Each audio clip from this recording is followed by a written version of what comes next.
ጤና ይስጥልን የዩቲዩብ ቻናል ተከታታዮቻችን መረጃዎቻችንን እናደርሳችኋለን። አብራችሁን ቆዩ። የኢትዮጵያን ታላቅነት የሚመጥን ታላቅ አየር ኃይል እየተገነባ ነው ሲሉ ሌተናል ጀነራል ይልማ መርዳሳ ተናገሩ። የአየር ኃይል ዋና አዛዥ ሌተናል ጀነራል ይልማ መርዳሳ ከቢሾፍቱ ከተማና አካባቢው ነዋሪዎች ጋር የ90ኛ ዓመት የአየር ኃይል የምስረታ ቀን አከባበርን አስመልክቶ ውይይት አድርገዋል።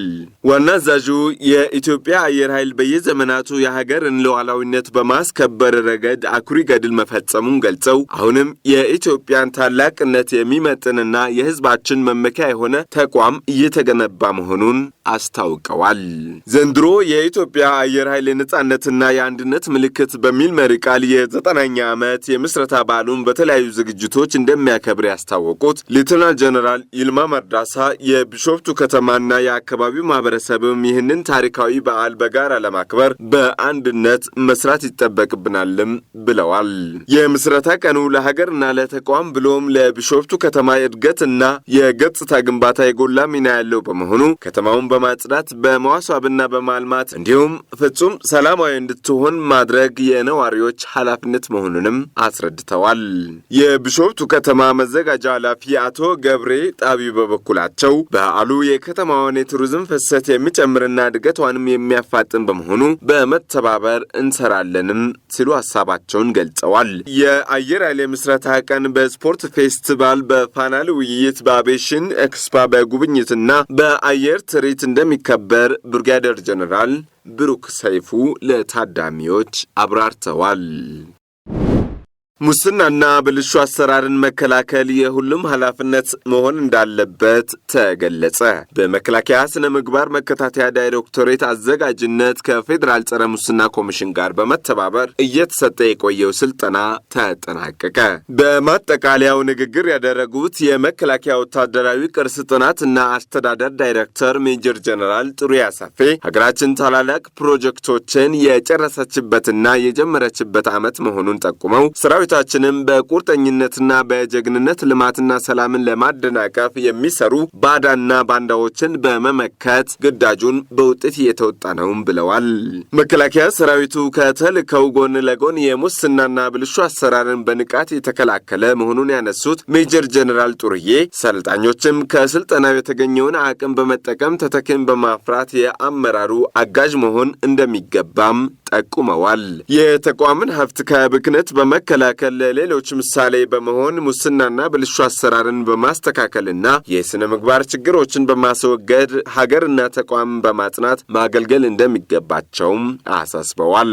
የመከላከያ ስነ ምግባር መከታተያ ዳይሬክተር ኮሎኔል አዲሱ ሽፈራው ዳይሬክቶሬቱ ሰራዊቱ ተልእኮውን በአግባቡ እንዲወጣ የስነ ምግባር ግንባታና የብልሹ አሰራርና ሙስና ግድፈቶችን በመመሪያና ደንብ እንዲከላከል እየሰራ ነውም ሲሉ ገልጸዋል። ስልጠናው የስራ ላይ ችግሮችን ለመፍታትና የመፈጸም አቅማችንን በማሳደግ የተሰጠንን ተልእኮ በብቃት ለመወጣት ከፍተኛ እገዛ እንደሚያደርግ አንስተው ከ75 በላይ ሰልጣኞችን ማሳተፍና ማብቃት ስለመቻሉና ቀጣይም ተጠናክሮ እንደሚቀጥል ኮሎኔል አዲሱ ሽፈራው አክለው ተናግረዋል። በመድረኩ ለስልጠናው መሳካት እገዛ ላደረጉ አባላትና ለሰልጣኞች የምስጋናና የእውቅና ሰርቲፊኬት ተበርክቶላቸዋል።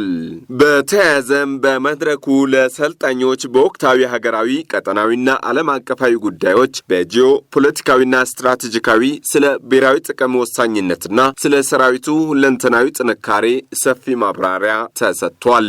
ማብራሪያውን የሰጡት የመከላከያ ዋር ኮሌጅ አዛዥ ሜጀር ጀነራል ቡልቲ ታደሰ የሀገራችን ጂኦግራፊያዊ አቀማመጥ ለአፍሪካ ቀንድ ወሳኝ በመሆኑ በጂኦ ፖለቲካዊና ስትራቴጂካዊ በዲፕሎማሲም ጭምር ተጠቃሚነታችንን ማረጋገጥ አለብንም ብለዋል።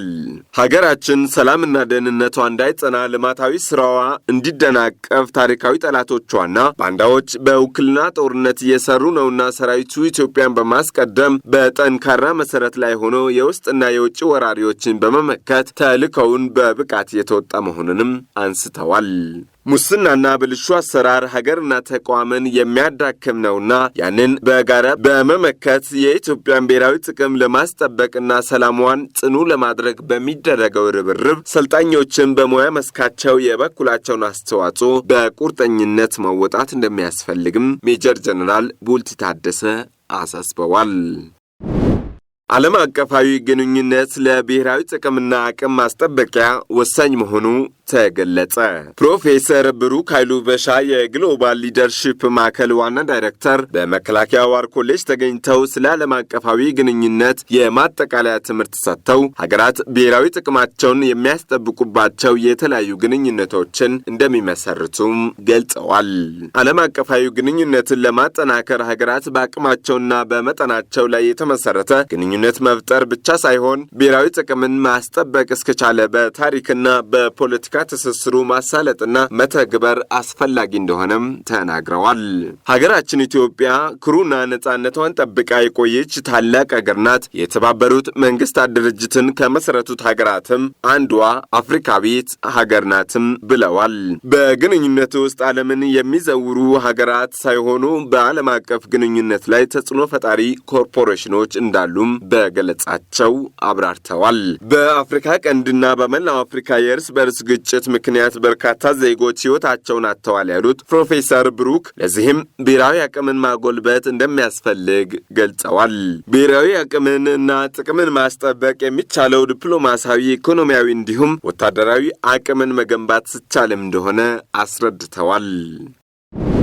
የዩቲዩብ ቻናል ተከታታዮቻችን መረጃዎቻችን እኚህን ይመስሉ ነበር። ሳብስክራይብ፣ ላይክ እና ሼር በማድረግ ቤተሰብ እንዲሆኑ ጋበዝናችሁ። በያላችሁበት ጤና ይስጥልኝ።